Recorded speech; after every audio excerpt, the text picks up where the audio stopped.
Kalau adu ilmu sering Pak Gilbert. Diapain itu? Ya mereka baca mantra, gunakan ilmunya, saya demi nama Yesus, ambruk, selesai gitu aja. Nggak usah banyak berdebat Pak Gilbert. Ya, shalom. Salam sejahtera dalam kasih Tuhan kita Yesus Kristus. Jumpa kembali dengan saya pada kesempatan ini.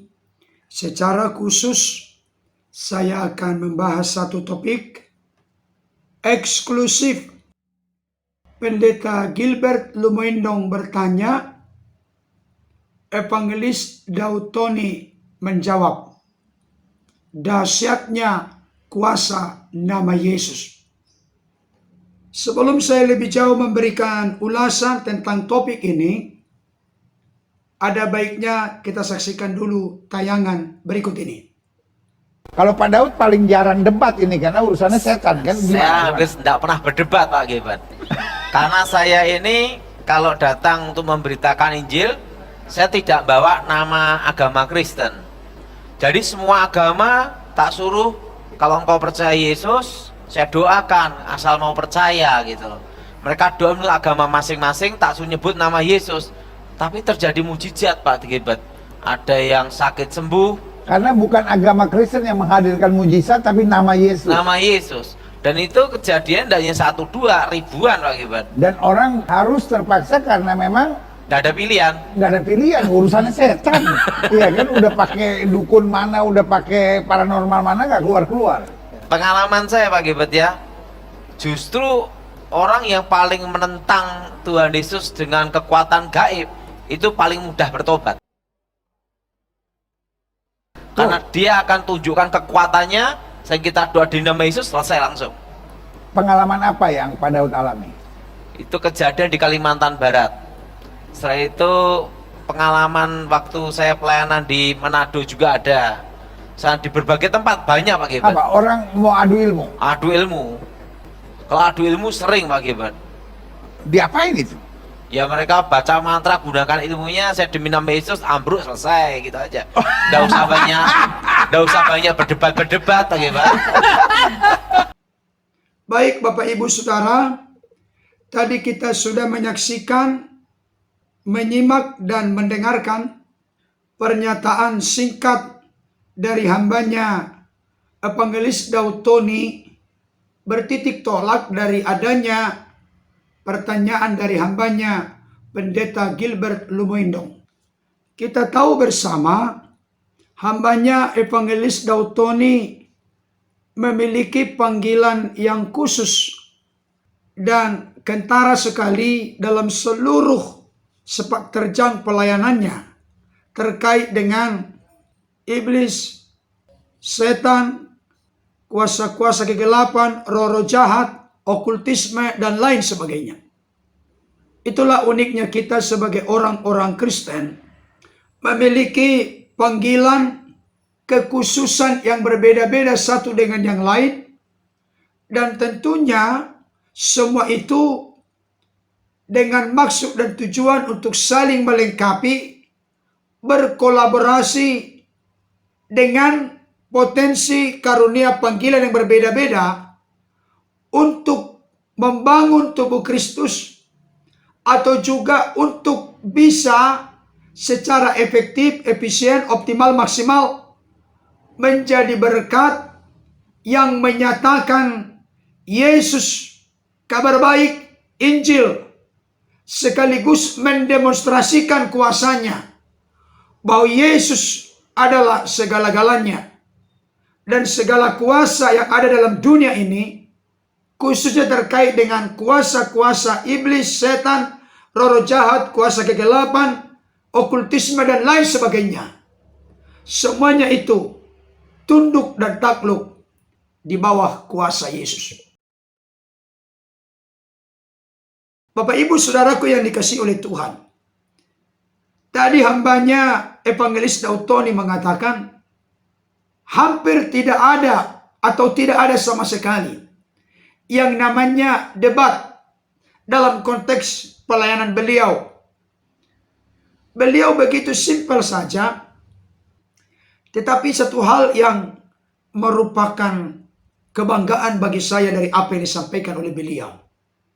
Semuanya dilakukan dalam peperangan rohani, termasuk kepada orang-orang yang coba-coba untuk menguji.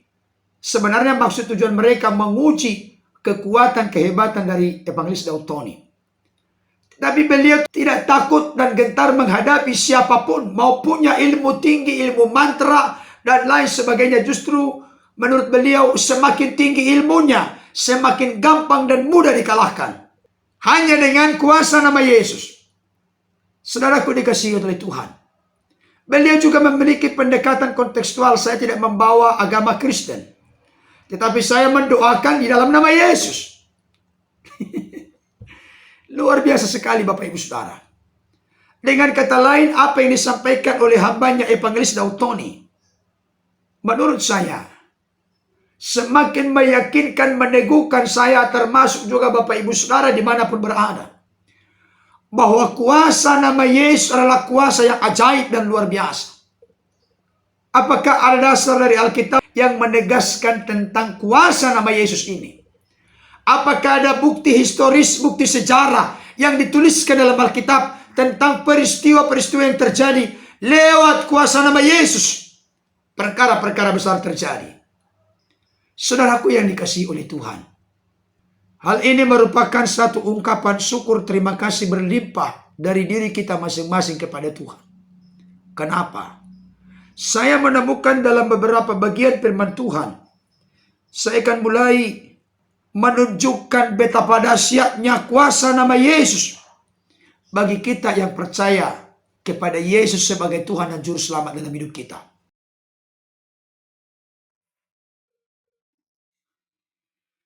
Yang pertama saya buka dari Yohanes pasal yang ke-14 ayat 13 sampai 14. Dikatakan demikian. Dan apa juga yang kamu minta dalam namaku, aku akan melakukannya, supaya Bapa dipermuliakan di dalam Anak. Jika kamu meminta sesuatu kepadaku dalam namaku, aku akan melakukannya. Tentu kita tahu bersama di dalam Matius pasal 1 ayat 21 dikatakan demikian. Ia akan melahirkan anak laki-laki dan engkau akan menamakan dia Yesus, karena dialah yang akan menyelamatkan umatnya dari dosa mereka. Bapak Ibu Saudaraku yang dikasihi Tuhan, berarti ketika Yesus berkata di dalam Yohanes 14 ayat 13 sampai 14 terkait dengan dalam namaku, berarti sudah pasti maksudnya dalam nama Yesus. Dan apa juga yang kamu minta dalam namaku, aku akan melakukannya. Perhatikan, kata meminta di sini bisa kata lain berdoa, berseru, memohon dalam nama Yesus. Maka Yesus punya otoritas, punya kuasa untuk melakukan, untuk menjawab apa yang kita minta, doakan dan mohon di dalam namanya, dengan maksud dan tujuan supaya Bapa dimuliakan melalui Anak. Bahkan konfirmasi penegasan berikutnya di ayat 14 dikatakan demikian. Saya baca sekali lagi. Jika kamu meminta sesuatu kepadaku dalam namaku, aku akan melakukannya. Saudaraku dikasihi Tuhan, banggalah, bersyukurlah, berterima kasihlah, karena kuasa nama Yesus menjadi salah satu kunci dari doa-doa kita dijawab oleh Tuhan. Yang kedua, kuasa nama Yesus adalah kuasa yang menyembuhkan, memulihkan, dan melepaskan. Saya buka firman Tuhan dari Kisah Para Rasul, pasal yang ketiga, ayat yang ke-6. Dikatakan demikian. Tetapi Petrus berkata, emas dan perak tidak ada padaku, tetapi apa yang kupunyai, kuberikan kepadamu.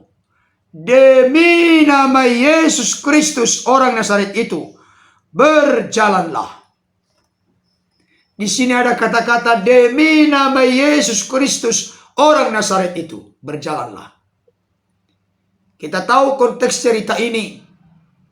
Ada seorang lumpuh yang tiap-tiap hari diletakkan di dekat pintu gerbang bait Allah untuk meminta sedekah kepada orang-orang yang masuk ke bait Allah atau yang keluar dari bait Allah. Ternyata ketika Petrus dan Yohanes hendak masuk ke bait Allah untuk berdoa jam 3 sore, mereka melihat ada seorang lumpuh yang diletakkan di dekat pintu gerbang bait Allah, dan mereka pun melayani orang ini. Di mana orang lumpuh ini bermaksud meminta sedekah karena dia seorang pengemis, hidupnya bergantung dari belas kasihan orang lain. Ketika dia hendak meminta sedekah, maka Petrus pun berkata, "Lihat kepada kami." Artinya, ada di sini pelayanan pengalihan. Jangan fokus lihat kepada dirimu yang pengemis, yang lumpuh. Lihat kepada kami. Saudara dikasihi Tuhan, ketika orang lumpuh ini melihat kepada Petrus dan Yohanes, maka Petrus pun menyatakan sebuah pernyataan yang sangat luar biasa. "Emas dan perak tidak aku punya, tetapi apa yang kupunyai kuberikan kepadamu. Demi nama Yesus orang Nazaret itu, berjalanlah." Dengan kata lain saya mau sampaikan, Rasul Petrus memiliki sesuatu. Apa itu? Kuasa dalam nama Yesus. Ini terkait dengan keyakinan, pengalaman dan kepercayaan Petrus tentang kuasa nama Yesus. Apa yang terjadi? Maka orang itu pun akhirnya nanti melonjak ke kirangan, kuatlah kaki dan mata kaki orang itu. Dia pun berjalan kian kemari sambil memuliakan Allah. Dia mengalami mujizat, mengalami kesembuhan, mengalami keajaiban. Karena kuasa nama Yesus begitu dahsyat dan luar biasa. Banggalah kita, bersyukurlah kita sebagai orang-orang yang percaya kepada Yesus sebagai Tuhan dan Juru Selamat, sebagai penyembuh dalam hidup kita. Berikutnya, kuasa nama Yesus membuat setan-setan takluk. Setan-setan takluk dalam kuasa nama Yesus. Mari kita buka Lukas pasal 10 ayat yang ke-17. Dikatakan demikian. Kemudian ke-70 murid itu kembali dengan gembira dan berkata, "Tuhan, juga setan-setan takluk kepada kami demi namamu." Ayat ini memberikan petunjuk kepada kita, bukan 12 murid atau 12 rasul, tapi ke-70 murid selain dari yang 12 murid. Mereka diutus berdua-dua oleh Yesus. Mereka diperlengkapi dengan kuasa.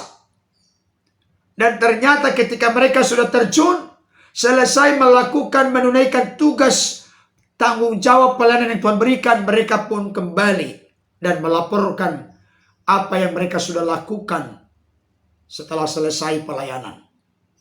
Mereka memberitahukan kepada Yesus dengan perkataan, "Tuhan, juga setan-setan takluk kepada kami demi namamu." Saya mau sampaikan kepada kita saat ini, Bapak Ibu Saudara. Setan-setan takluk kepada ke-70 murid demi nama Yesus. Saya yakin firman Tuhan ini tidak hanya berlaku bagi para rasul, bagi ke-70 murid saat itu, tetapi juga berlaku kepada saudara dan saya yang meyakini dan mempercayai kuasa dari kebenaran firman Tuhan ini. Dan itulah yang terjadi dengan hambanya Evangelis Daud Tony. Kemana-mana beliau pergi, berhadapan dengan roh-roh jahat, kuasa-kuasa kegelapan, iblis, setan, okultisme, yang mana ada oknum orang-orang tertentu yang masih terlibat di dalamnya, bersekutu dengannya. Mereka akhirnya mengalami kelepasan, mengalami mujizat oleh karena kuasa nama Yesus. Iblis, setan, kuasa-kuasa kegelapan, roh-roh jahat, segala ilmu-ilmu opo-opo, okultisme dan lain sebagainya. Saya mau kasih tahu, Kuasa nama Yesus sanggup menaklukkan, mengenyahkan segala kuasa-kuasa lain itu. Hal ini mau menunjukkan kepada kita bahwa kuasa nama Yesus sanggup menaklukkan setan-setan, roh jahat, kuasa-kuasa kegelapan. Ketika kita telah percaya menerima Yesus sebagai Tuhan Juru Selamat dalam hidup kita, jangan takut menghadapi setan-setan, iblis, kuasa kegelapan, roh jahat, okultisme, opo-opo, dan lain sebagainya. Kenapa? Karena kita yakin kita adalah anak-anaknya. Dan kita yakin roh di dalam kita lebih besar dari segala roh dalam dunia ini. Roh apakah itu? Roh Kudus Allah ada dalam diri kita. Roh itu yang menguasai, mengendalikan, memenuhi hidup kita.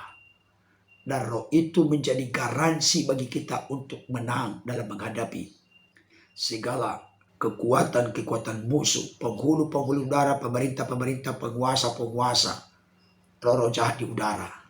Kita menang atasnya. Bahkan atas orang-orang yang memakai ilmu-ilmu itu. Karena apa? Setan-setan dan kuasanya, segala antek-anteknya takluk dalam kuasa demi nama Yesus. Amin Bapak Ibu Saudara. Bukan hanya itu. Kuasa nama Yesus sanggup mengusir roh tenung. Coba kita lihat Kisah Para Rasul 16. Ayat 16 sampai 18. Saya bacakan untuk kita. Pada suatu kali ketika kami pergi ke tempat sembahyang itu, kami bertemu dengan seorang hamba perempuan yang mempunyai roh tenung. Dengan tenungan-tenungannya tuan-tuannya memperoleh penghasilan besar. Ia mengikuti Paulus dan kami dari belakang sambil berseru, katanya, "Orang-orang ini adalah hamba Allah yang Maha Tinggi. Mereka memberitakan kepadamu jalan kepada keselamatan." Hal itu dilakukannya beberapa hari lamanya. Tetapi ketika Paulus tidak tahan lagi akan gangguan itu, ia berpaling dan berkata kepada roh itu, perhatikan baik, "Demi nama Yesus Kristus, aku menyuruh engkau keluar dari perempuan ini." Seketika itu juga keluarlah roh itu. Saudara dikasih Tuhan, hal ini kembali semakin mengkonfirmasi, memberikan penegasan kepada kita. Roh tenung yang ada di dalam diri seorang perempuan ini, oleh karena tenungan-tenungannya, tuan-tuannya mendapatkan penghasilan yang besar. Dia mengikuti Paulus dan rombongannya dari belakang sambil berseru, "Orang-orang ini adalah hamba Allah yang Maha Tinggi. Mereka memberitakan kepadamu jalan kepada keselamatan."